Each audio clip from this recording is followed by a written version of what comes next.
ডিম দিয়ে নতুন কিছু রেসিপি বানাতে মন চাইলে এই রেসিপিটা বাড়িতে বানিয়ে দেখতে পারেন।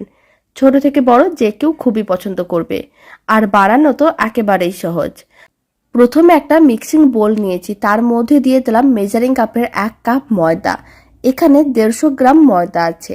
এবার আমি দিয়ে দিচ্ছি সামান্য পরিমাণ লবণ, চা চামচের 4 ভাগের 1 ভাগ লবণ দিলাম।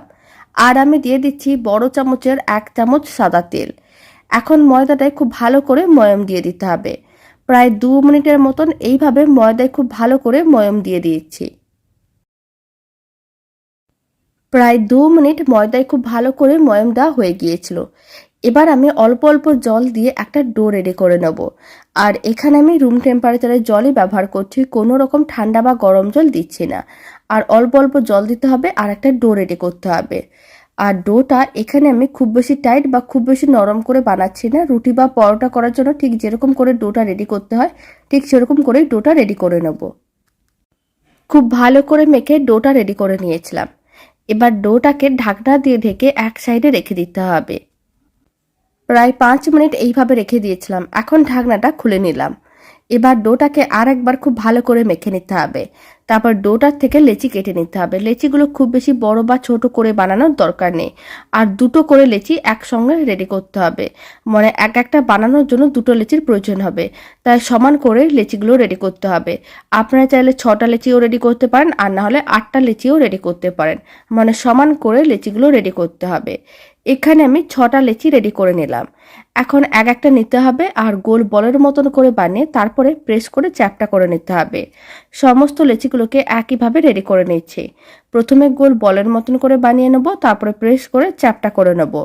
আর যখন সমস্ত লেচিগুলো রেডি করা হয়ে যাবে তখন কিচেন স্ল্যাবের ওপরে সামান্য পরিমাণ ময়দা ছড়িয়ে দিতে হবে।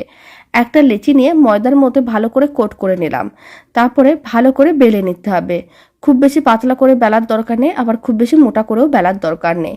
এরকমই মিডিয়াম করে বেলে নিতে হবে। বেলে নিয়েছিলাম, এবার এক সাইডে রেখে দিচ্ছি। আর একটা বেলে দেখিয়ে দিচ্ছি। আবার একটা লেচি নিয়ে নিলাম, ময়দার মধ্যে ভালো করে কোট করে নিতে হবে। তারপরেই কিন্তু বেলে নিতে হবে। এই লেচিটাও বেলা হয়ে গেল। এবার এক সাইডে রেখে দিচ্ছি। বাকি সমস্তগুলো একইভাবে রেডি করে নিয়েছিলাম। এবার একটা ছিদ্রযুক্ত পাত্রের ওপরে 3টে বাটি নিয়ে নিলাম। হাতে অল্প করে তেল নিতে হবে। আর ভালো করে বাটিগুলোর মধ্যে তেলটা ব্রাশ করে নিতে হবে, যাতে আটকে না যায়। এইভাবে কিন্তু খুব ভালো করে তেলটা ব্রাশ করে নিচ্ছি। অল্প একটু তেল নিতে হবে আর প্রত্যেকটা বাটিকেই খুব ভালো করে ব্রাশ করে নিতে হবে। সমস্ত বাটিগুলোতে তেল ব্রাশ করে তারপরে আমি আপনাদের দেখাচ্ছি। এখন আমি যে লেচিগুলোকে ছোট ছোট রুটির মতন করে বেলে রেখেছিলাম সেখান থেকে একটা নিয়ে নিলাম। আর এইভাবে বাটিগুলোর উপরে এক একটা করে রুটি রেখে দিতে হবে। এখানে আমি 3টে বাটি নিয়েছি, তাই 3টে রুটি আমি এইভাবে বাটিগুলোর উপরে রেখে দিচ্ছি। আর যেহেতু বাটিগুলোতে অল্প করে তেল ব্রাশ করা আছে তাই কিন্তু আটকেও যাবে না। এইভাবেই রেখে দিতে হবে। তারপরে একটা করে ডিম নিতে হবে আর বাটিগুলোর ওপরে এইভাবে ডিমটা রেখে দিতে হবে। 3টে বাটিতেই 3টে ডিম দিয়ে দিয়েছি। আমি এখানে যে পরিমাণ ময়দা নিয়েছিলাম তা দিয়ে কিন্তু এখানে 3টে বাটিতেই রেডি করা যাবে। মানে 6টা লেচি আমি রেডি করেছিলাম, তাই 3টে বাটিতে রেসিপিটা রেডি করে নিচ্ছি। যদি আপনারা আরো বেশি করে বানাতে চান তাহলে ময়দাটা বেশি করে নিতে হবে। এবার অল্প করে লবণ নিলাম। লবণটা অল্প অল্প করে 3টে বাটির মধ্যেই দিয়ে দিলাম। আর দিয়ে দিচ্ছি সামান্য পরিমাণ লঙ্কার গুঁড়ো। এইভাবে অল্প করে ছড়িয়ে দিতে হবে। আর আমি দিয়ে দিচ্ছি কিছুটা পরিমাণ কুচনো পেঁয়াজ। অল্প অল্প করে 3টে বাটির মধ্যেই কুচনো পেঁয়াজটা দিয়ে দিতে হবে।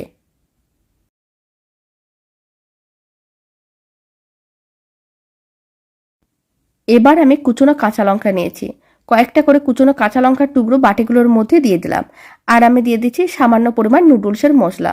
অল্প করে একটু নুডলসের মশলা দিয়ে দিতে হবে, এতে খেতে কিন্তু বেশ ভালো লাগবে। আপনারা আপনাদের পছন্দ মতন যে কোনো কিন্তু নুডলসের মশলা দিতে পারেন। যখন নুডলসের মশলাগুলো দেওয়া হয়ে যাবে তখন যে রুটিগুলো আগে থেকে বেলে রেখেছিলাম, মানে আর বাকি 3টে রুটি এইভাবে একটা করে ওপরে রেখে দিতে হবে। তারপরে কিন্তু খুব ভালো করে আটকে নিতে হবে।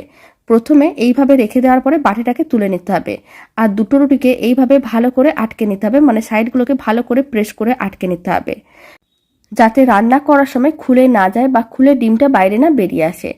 যখন ভালো করে এইভাবে আটকানো হয়ে যাবে তখন অতিরিক্ত অংশটা এইভাবে কিন্তু ছুরির সাহায্যে কেটে বাদ দিয়ে দিতে হবে। আপনারা চাইলে এইগুলোকে কিন্তু আবারও লেচি বানিয়ে নিতে পারেন। তারপর এইভাবে আরও কয়েকটা বাটিও রেডি করে নিতে পারেন। সাইডের অতিরিক্ত অংশগুলো কেটে বাদ দিয়ে দিয়েছিলাম। এবার সাইডে যে অল্প করে অংশ ছিল সেইগুলোকে এইভাবে তুলে বাটির মধ্যে রেখে দিতে হবে। আর প্রত্যেকটা বাটি একইভাবে রেডি করে নিতে হবে। এখন 3টে বাটি আমি একইভাবে রেডি করে নিচ্ছি।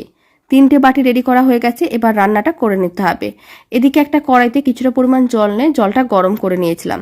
যখন জলটা গরম হয়ে যাবে তখন যে পাত্রটা রেডি করে রেখেছিলাম সেটা এরকমই কড়াইয়ের ওপরে রেখে দিতে হবে। আর কড়াইয়ের ঢাকনাটা বন্ধ করে দিতে হবে। মিডিয়াম ফ্লেমে 5 থেকে 7 মিনিট রান্না করে নিতে হবে, যাতে ডিমগুলো ভালো করে সেদ্ধ হয়ে যায়। মিডিয়াম ফ্লেমে 7 মিনিটের মতন রান্না করে নিয়েছিলাম। ডিমগুলো কিন্তু ভালো করে সেদ্ধ হয়ে গেছে। আর একটা বাটির কিছুটা অংশ কড়াইয়ের ঢাকনার উপরে আটকে গিয়েছিল, তাই ওপরটা এরকম ছেড়ে গিয়েছিল। এবার পাত্রটিকে কড়াই থেকে তুলে এক সাইডে রেখে ঠান্ডা করে নিতে হবে। এখন আমি আপনাদের 5 মিনিট পরে দেখাচ্ছি। ঠান্ডা হয়ে গেছে, হাত দেওয়া যাবে, ঠিক এরকমই গরম আছে। একটা চামচ নিয়ে এইভাবে একটু সাইডগুলোকে আলাদা করে নিতে হবে, তাহলে কিন্তু খুব সহজে বাটির থেকে ডিমোল্ড হয়ে যাবে। প্রত্যেকটা প্রথমে এইভাবে বাটির থেকে ডিমোল্ড করে নিতে হবে।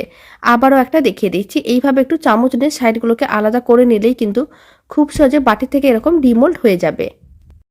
এবার আর একটা মিক্সিং বোল নিয়েছি, তার মধ্যে দিয়ে দিচ্ছি 2 চামচের মতন কর্নফ্লাওয়ার।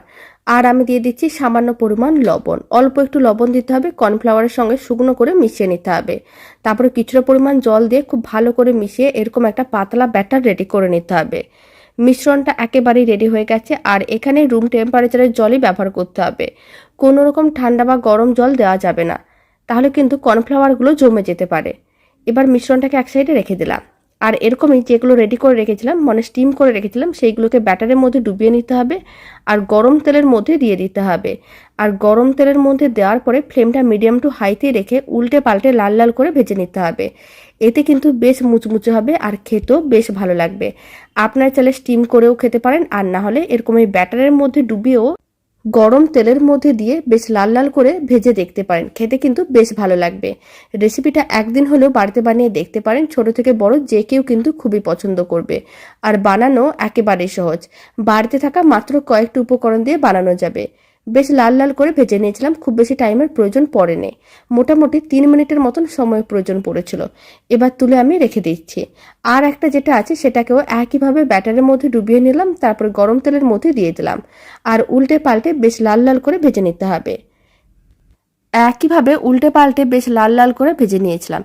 এবার তুলে একটা প্লেটের মধ্যে সার্ভ করে নিচ্ছি। দারুণ স্বাদের এই রেসিপিটা শেষ পর্যন্ত দেখার জন্য আপনাদের অসংখ্য ধন্যবাদ। উপরটা কিন্তু ভীষণ মুচমুচে হয় আর খেতেও বেশ ভালো লাগে। অল্প একটু টমেটো কেচাপ দিয়ে সার্ভ করে দেখতে পারেন, আশা করি আপনাদের খুবই ভালো লাগবে। আর এই রেসিপিটা ভালো লেগে থাকলে আপনারা যদি ফেসবুক থেকে রেসিপিটা দেখছেন, পেজটিকে ফলো করে নেওয়ার অনুরোধ রইল। ইউটিউব থেকে দেখলে চ্যানেলটি সাবস্ক্রাইব করে নেওয়ার অনুরোধ রইল। পাশে থাকা বেল আইকনটি প্রেস করে নেবেন নতুন রেসিপির আপডেট সবার আগে পাওয়ার জন্য। আপনারা দেখুন এই টিফিনটা দেখতে কত সুন্দর হয়েছে, খেতে তার থেকেও আরো অনেক বেশি ভালো হয়।